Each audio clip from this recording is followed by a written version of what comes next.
మీకు అన్ని తెలిసిన విషయాలే. అది కాక ప్రథమగా నేర్చుకున్న బిడ్డలంటే అందరూ అన్నీ వచ్చిన వాళ్ళే. కాబట్టి వచ్చినా కూడా దేవుని నామం బట్టి కొద్ది మాటలు తెలుసున్నా తెలియకపోయినా కానీ మరొకసారి ధ్యానం చేసుకున్నాం. ఇంటి ధ్యానం వల్లైనా ఎట్టి అప్పులైనా వెళ్ళిపోతాయి, ఎట్టి వ్యాధులు అయిపోతాయి, ఎట్టి శోధన అయిపోతాయి అన్నారు మన దైవజనులు చెప్తున్నారు.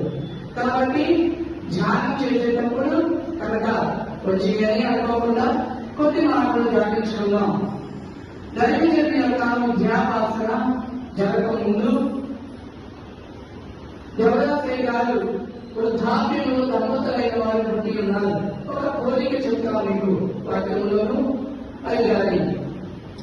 ఈ యొక్క వృద్ధాప్యంలో పుట్టిన కుమారుడై ఉండగా ఆ యొక్క తండ్రి పేరేమో యోనా, తల్లి పేరేమో సత్యవతి గారు. ఈ యొక్క తండ్రి గారు సువార్థికులు, నిత్యము విరామం లేని సేవ చేస్తూ ఉండేవాళ్ళట. వారి తల్లి గారేమో ధ్యానపరురాలు.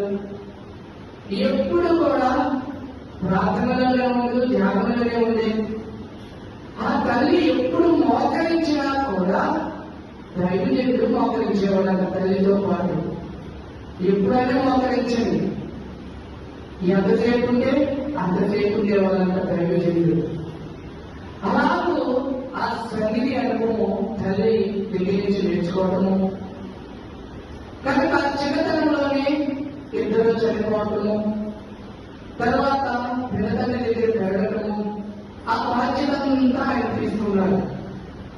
ఆయన తీసుకున్నప్పుడు ఎలాగ ఈ బాధ్యత తీసుకున్నది, ఎలాగైనా మాట తీసుకున్నారు కదా అని విద్య నేర్పించాలని పట్టుదలతో అయితే మిషనరీ స్కూల్లోకి తీసుకెళ్లారంటే పిల్లతల్లి. తీసుకెళ్ళినప్పుడు ఆయన వయసు 6 సంవత్సరములే. ఆ వయసులో కూడా విశ్వాస ప్రమాణం వచ్చా, పరలోక ప్రార్థన వచ్చా, మిషనరీలంట ఆ కాలంలో చిన్న చిన్ని కుటాలు పెట్టేవాళ్ళంట.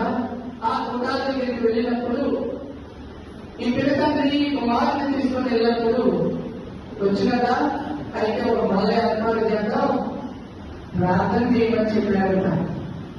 అయితే రవి చేసిన ప్రార్థన మిషనరీలందరి కలవరపరిచిందంట. నువ్వు చిన్నతనంలో ఎలా ఎదిగావో నన్ను కూడా అలా ఎదిగు అని ప్రార్థన చేయగానే వాళ్ళకి నచ్చి ఆ కుమారుని చేయించుకోవడం. ఈ పిల్లతల్లి కూడా 1 సంవత్సరమే ఉన్నారంట. తర్వాత చనిపోయారు. తర్వాత వాళ్ళ పిల్లలు అలాగూ విద్యాభ్యాసం ప్రారంభమైంది.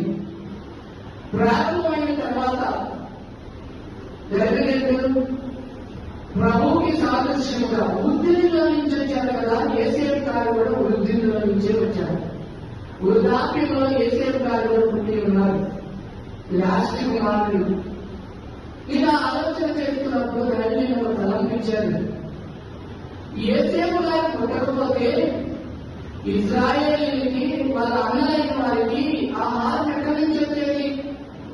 మనకి వాళ్ళ బైబిల్ నుంచి దైవజనుడు లేకపోతే మనకు ఆహారం ఎక్కడి నుంచి వచ్చేది? దైవజనుడి కష్టము, దైవజనుడి కన్నీరు, దైవజనుడి యొక్క భక్తి లేకపోతే మనము బైబిల్ విషయంలో దైవజనుడు లేకపోతే ఒక క్షణం ఆలోచించండి. తల్లి లేకపోతేనే ఎన్నో హృదయాలను గుండెలు మొదలైపోయి దైవజనుడు చూడండి. అందుకని మనకి ఇచ్చిన వరం ఏంటంటే దైవజనుడు బైబిల్ విషయంకి